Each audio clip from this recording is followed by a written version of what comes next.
Raise your hand if you're having a hard time disconnecting from work. Working from home blurs the line between personal time and work hours. This training will provide some strategies to help you create those boundaries or best practices to help you work efficiently and safely remotely.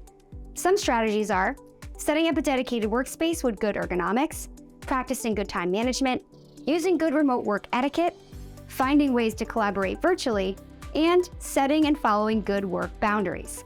Practicing these strategies will help set you up for future success, either as an employee or manager.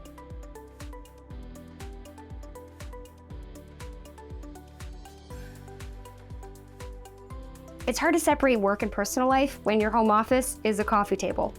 Setting up a dedicated working space is the first strategy for successful remote work. You should consider all the needs you had while working in an office. A good desk allows you to work with a better posture. You're able to get a sit and stand desk that will give you even more flexibility. You'll want to have a desk that best fits your needs and space. For those working in a smaller or shared space, there are roll-away or folding desks that can be a good choice. Whatever option you choose, keep in mind your monitor should be at or slightly below eye level without causing you to hunch over. Make sure you don't have to slouch to see the screen or have the desk too high, forcing you to type at an angle. Your wrist should be flat against the desk or on a wrist rest when typing. Having a good office chair is just as important. Office chairs are ergonomically designed to support a seated worker. They have lumbar support, padded seats, and the adjustable height allows you to align to your desk height more appropriately. Being able to adjust chair height allows you to ensure your knees are level with your hips to avoid stress on your joints. If your chair is too high, you can add a footrest to ensure you keep good seated posture. Now that you set up a desk and your chair, you'll want to think about other necessities. If you're working from a laptop, consider adding a monitor. Having a monitor will enlarge images, which will reduce eye strain. Make sure to take some breaks during the day to step away from your computer. Eye strain can be reduced by taking a screen break. Similarly, adding a keyboard and ergonomic mouse can reduce the stress on your wrists while typing. Think through the supplies you need while working from an office. Try to model the setup that worked for you.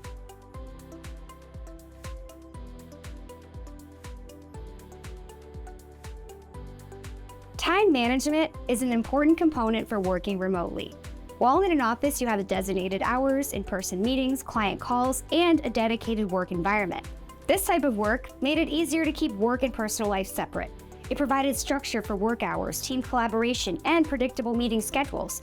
Working remotely opened teams and businesses up to a broader network of employees that have different locations, time zones, or international teams.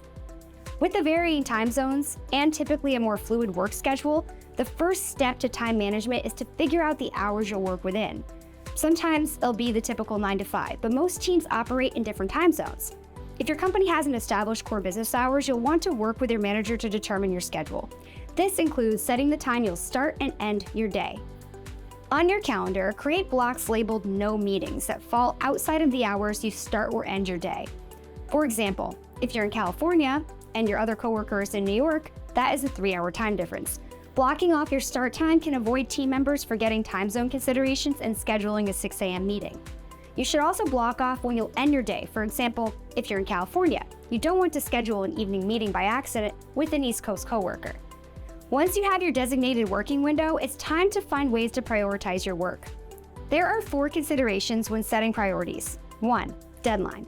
2. Urgency. 3. Audience. And 4. Impact. The first step to time management is to organize tasks and projects by deadline. You may choose to use your calendar to organize project tasks. Also, many companies have task management software. Once you organize by deadline, you'll want to ask yourself, is this urgent? If the answer is no, then deadlines will continue to be the main driver to organize tasks. If the task is urgent, then it should be bumped up to the top of your list, and you'll need to create new deadlines for other project tasks. If at any time you're unsure of the urgency of a request, ask the requester or your manager to clarify. The third consideration is the audience. There are some stakeholders that require higher prioritization. For example, if your boss is asking for a task, it should likely be bumped up in priority when compared to other tasks. However, if you have a request that only impacts a few people, it's reasonable to explain that other tasks are taking priority. You should provide a time frame for addressing the request. When in doubt, ask your manager for their thoughts on prioritization. The last consideration is impact. This category means impact on audiences, business initiatives, customer experience, or others in the organization. The larger the impact, the greater the importance. Understanding how to categorize work or tasks will help you set priorities. As a manager, there is another layer of time management. Not only do you need to prioritize your own work, but you'll need to help your team members. In a remote environment, touch points are vital. Ideally, you should be scheduling weekly one-on-ones with each of your team members. In your one-on-ones, it's important to get updates on projects and job tasks. Having your camera on during the call can help increase engagement. These meetings give your team members valuable face time with you. Project updates or team meetings keep remote workers aligned. Organizing these touch points will allow you to stay up to date on project status, any issues, and work in progress. In an office environment, it's easy to go down the hall to ask for a quick update. In a remote environment, these check-ins need to be more intentional and planned.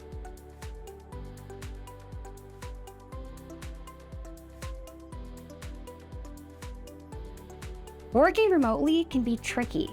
When do you use email? When's it okay to send an instant message? Is calling each other still a thing? While there aren't any hard rules around communication, there are some courteous best practices. First, let the level of detail drive the mode of communication. For complex or brainstorming-focused communication, it's best to schedule virtual meetings. If there is a need for multiple opinions or an urgent issue to solve, that live collaboration is vital. For a communication that is detailed but can be answered directly or by one person, it's a good idea to use email. If you have files or documents you want reviewed, sending via email to give the other person a chance to review the material is best. Also, emails will allow the other person to answer at a time that works best with their schedule. For a quick question or to share specific information, instant messaging is a good way to go. However, be considerate of not sending messages while you can tell the other person is on a meeting or another call. Unless urgent, wait until they're free to send a quick email. The other strategy is to practice considerate meeting scheduling and behavior. Everyone deserves a break to go to the bathroom. When scheduling meetings, you can see if someone has a booked calendar. Avoid scheduling back-to-back meetings unless urgent. Find a mutual time that makes sense for both people. In the event of an urgent meeting, ask the other person if there's a chance to move another meeting or if they're okay doing back-to-back meetings. It's important to remain considerate of others. You wouldn't expect someone to sit in a meeting room for 3 hours with no break, so it's unreasonable to assume otherwise with virtual meetings. Speaking of meetings, there are certain behaviors that are productive and ones that are not. When joining a large meeting, enter the meeting on mute. Too often, someone's presenting and has to pause every few moments to say, "Hey, can everyone go on mute?" Actively participate in meetings and mute yourself when there is background noise. Try to dedicate a space for virtual meetings that reduces distractions. Everyone on your team may have gotten used to random cats joining your virtual meetings, but try to reduce distractions as much as possible. If you need to step away to address something, either momentarily drop the meeting to rejoin later, or turn off your camera and mute yourself to avoid distracting others.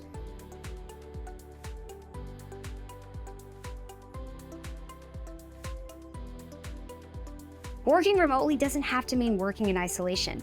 Schedule team calls, send funny but work-appropriate GIFs to a coworker on a stressful day, or take a break long enough to start a team chat to talk about things going on outside of work. If you miss the social aspects of in-person interactions, you can either apply these and other strategies to more purposefully connect with your coworkers. Ensure you have a dedicated working space with a good desk and chair. This will help you maintain good working posture to avoid strain or other ergonomics issues. Understand your business hours and use your work calendar or other tracking tools to help set priorities. These strategies will help you to be successful as you work remotely.